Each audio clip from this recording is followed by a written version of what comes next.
এই মুহূর্তে শাহবাগে আছেন সহকর্মী মনির হোসাইন, সরাসরি যাচ্ছি তার কাছে।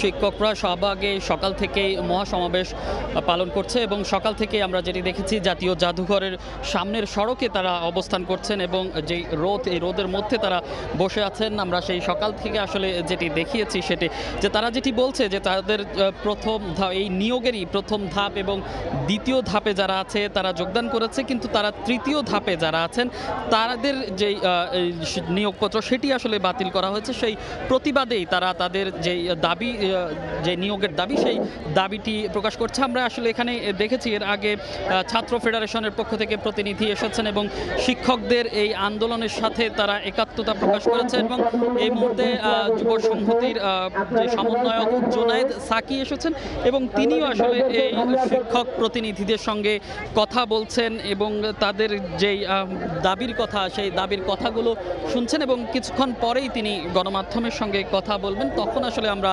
জানাতে পারবো যে তিনি কি বলছেন এবং এখানকার যেই শিক্ষকরা আছেন তারা তাদের যেই দীর্ঘদিন ধরে তাদের যেই দাবি, যেই তাদের যে নিয়োগ বাতিল করা আছে সেই নিয়োগ বাতিলের প্রতিবাদে তারা এই আন্দোলন তারা আসলে করছেন। আমরা দেখছি যে দীর্ঘ 11 দিন ধরে তারা আসলে সড়কে অবস্থান করছে, তারা প্রেস ক্লাবের সামনে অবস্থান করেছেন এবং শাহবাগে আমরা অবস্থান দেখেছে এবং তার আগেই আমরা যেটি দেখেছি তারা অবস্থান কর্মসূচি এবং শান্তিপূর্ণ কর্মসূচি পালন করেছে এবং আজকেই আজকে তারা পূর্ব ঘোষণার অনুযায়ী তারা আজকে মহাসমাবেশ পালন করছে এবং তাদের যে দাবি, আসলে যে দাবি, সেই দাবি আদায় না হওয়া পর্যন্ত তারা আসলে এখান থেকে যাবে না বলছে এবং রাজপথ ছেড়ে আসলে তারা যাবেন না। আমরা কয়েকজন যেই সুপারিশ প্রাপ্ত যে শিক্ষক আছেন সেই শিক্ষকদের সাথে আমরা কথা বলেছি। সেই শিক্ষকরা আমাদেরকে যেটি বলেছেন যে তারা যেই দীর্ঘ 11 দিন পর্যন্ত যেই সড়কে অবস্থান করছেন,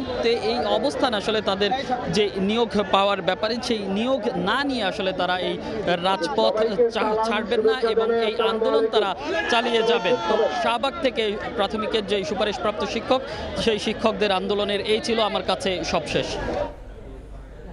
সরাসরি যুক্ত ছিলাম শাহবাগে।